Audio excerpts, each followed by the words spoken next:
Hi guys, it's been a minute but I'm back. So this video is essentially for anyone who uses emails as their main form of communication to clients, to stakeholders, and to any other person who's very influential for your business, right? This could be either the corporate bibs, it could be either people in businesses that have to communicate or have to reach out to their clients through emails.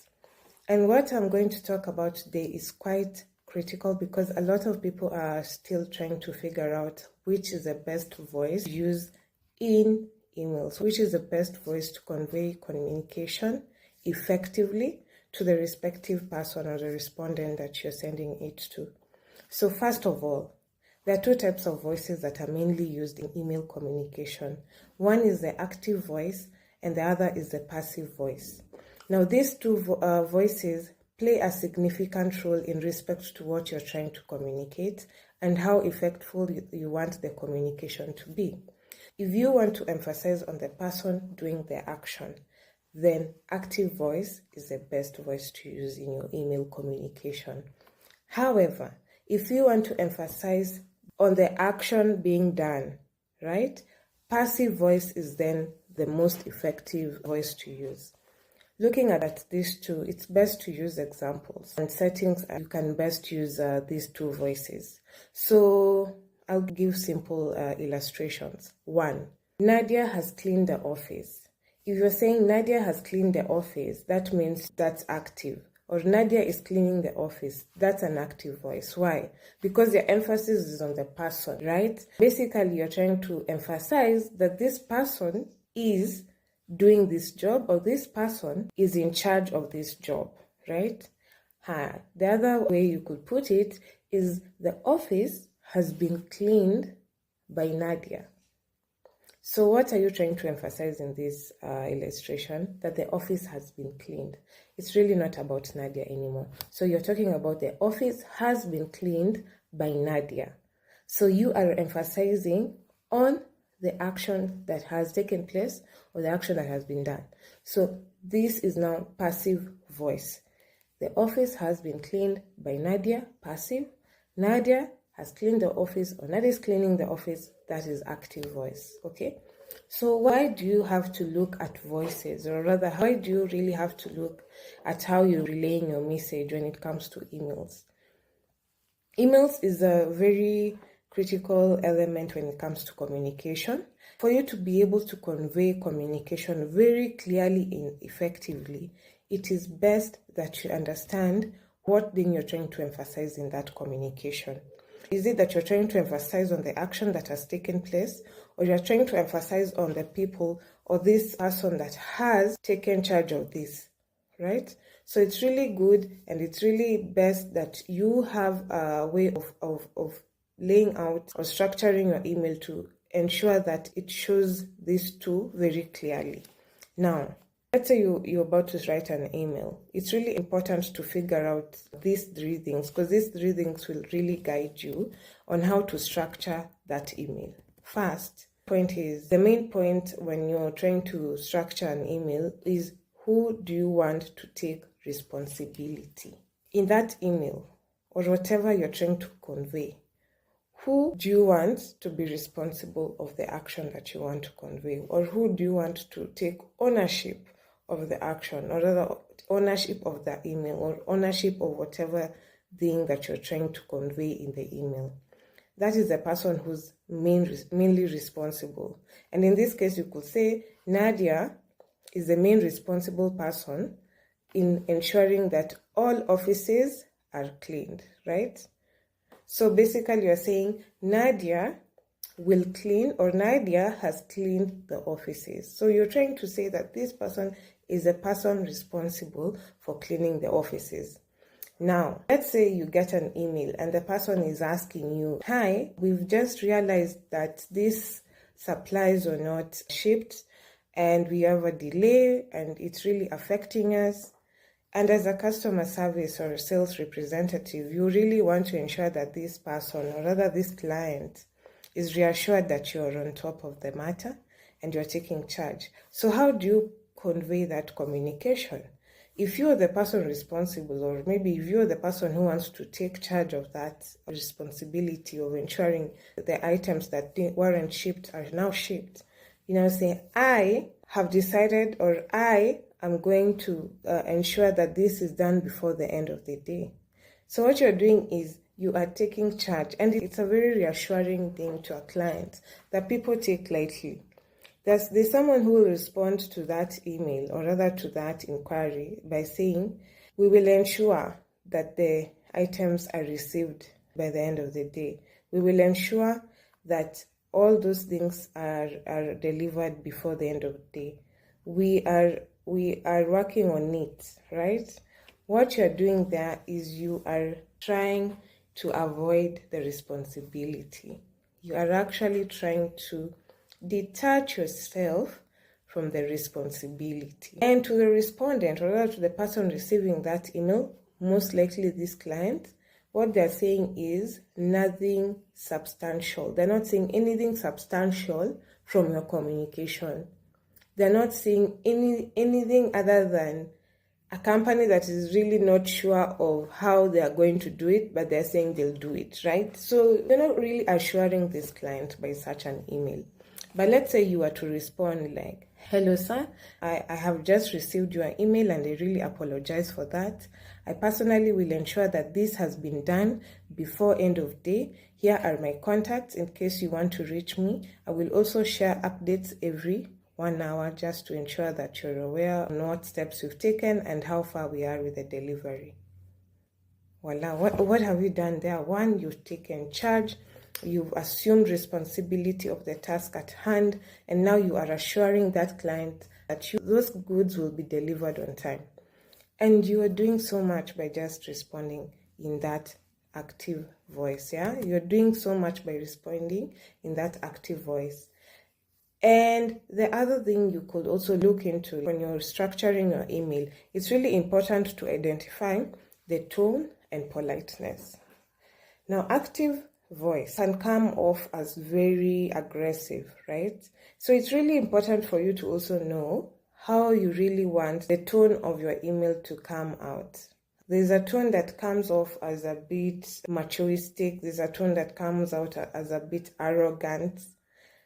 You really have to. And that's why the passive voice is now used for diplomatic messages. Those messages where you're really, really, really trying to ensure that you play safe, but at the same time communicate. Now you use a passive voice. And that's why you'll see most personal assistants tend to use that passive voice because they're talking on behalf of the person they provide executive assistance to or personal assistance to.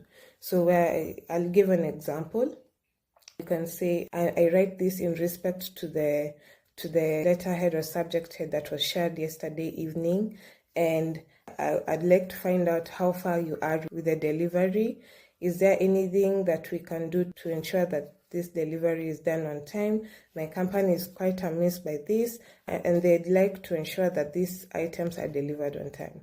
So what you're doing is you're really trying to mitigate the arrogance. You're trying to be really diplomatic. You're really trying to be polite. So you're actually not trying to shift any problems towards anyone, right? You're just trying to say this has affected us and we'd like for it to be resolved. And that's why you see a lot of passive voice being used in diplomatic emails, right? The other thing that you really have to be aware of when writing your email is the clarity. Why am I saying clarity? Because these two voices can really change how clear you want the email to be, or rather the clarity, the level of clarity that email requires. So active voice typically provides more clarity compared to passive voice. It makes it easier for the recipient to understand and act on that information that has been provided. How? So I'll give an example. And these are two emails. One is in the active voice and one is in the passive voice. So let me start with the active voice. I actually placed these templates over here just for you to understand what I'm trying to say. So the active voice, dear team, I want to inform you that the project timeline has shifted due to unforeseen circumstances, and we have estimated a delay of 2 weeks.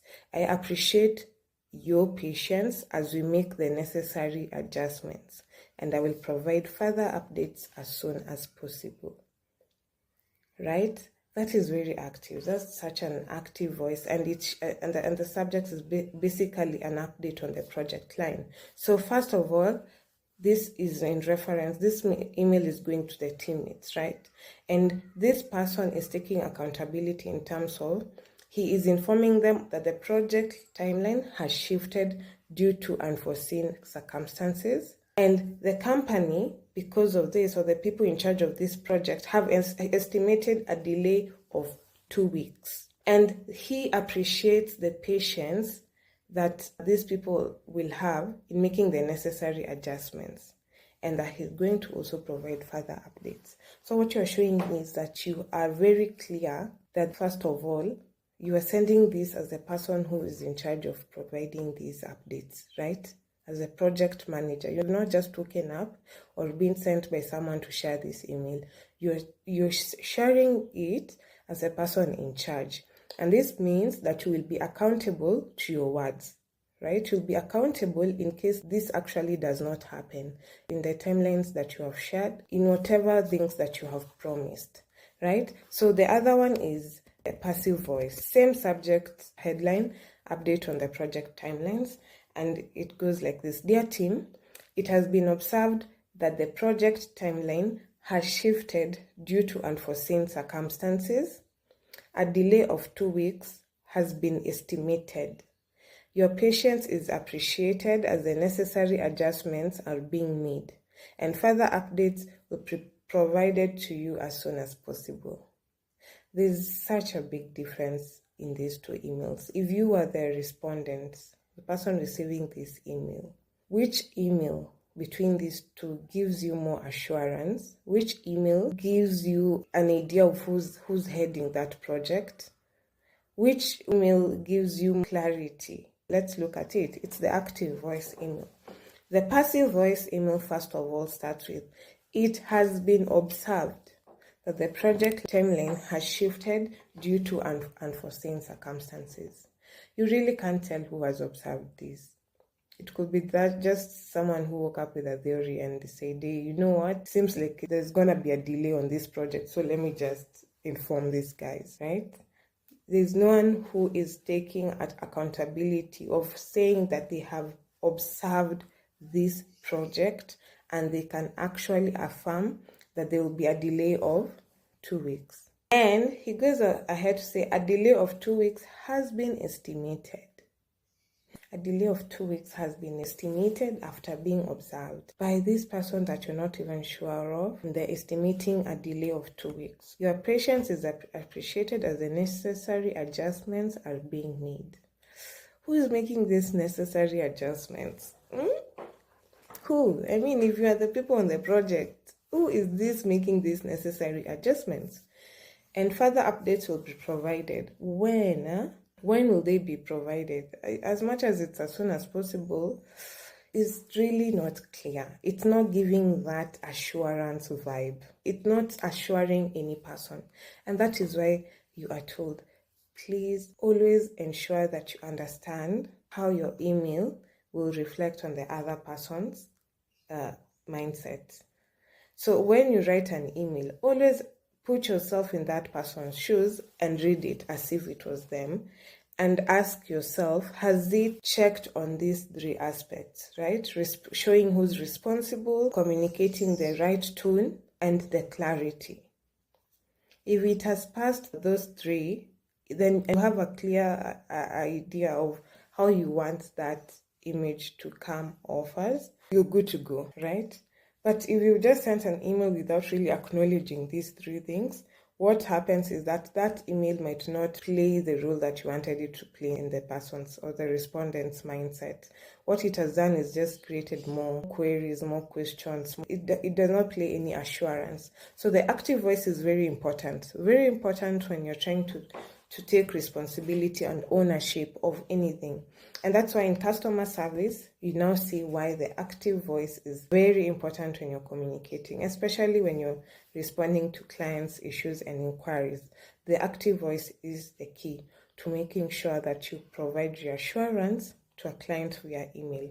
And let's say a client has called in because they are devastated that something did not go as they had wished, that the event did not play out the way they wanted it because of some small nitty-gritties that happened. What you do is first you show ownership of that disappointment by using the active voice, by saying, I am very sorry that happened to you and take accountability because of this or that. And what you're doing is that you're showing that you actually take ownership, that you actually acknowledge what happened to that client was not right, if it wasn't, and you are now taking ownership. And it goes a long way with that. It really goes a long way to the person that you're addressing, to show that you're a person who takes accountability, that you're a responsible person when it comes to your word, right? And what you're doing by using the active voice is you're also ensuring that there's clarity, because you're showing that if this was not handled, I promise you that this will be done in the next 1 week. And you're showing that you're going to take charge. No one else will be taking charge but you. You as the representative of A, B, or C company, you will take charge of this problem and ensure that it doesn't happen again to him or that client. So I hope that this really helps a lot with helping you understand the different aspects of emailing and how you use the active and passive voice in your emailing. Another place where people are normally a bit conflicted with using the passive and active voice is in writing their CVs, especially the cover letters. Yeah, I can imagine. It's something that a lot of people struggle with. One, here they use active voice, another place they use passive voice. It happens. But which is the best voice when addressing a cover letter, when applying for a job? Now tune in, because I will share this in another vlog, because this is actually quite a detailed vlog on how you can write your cover letters and ensuring that it uses the best voice to communicate what you are trying to communicate. Thank you so much. My name is Elsie Maina. I am a customer service coach.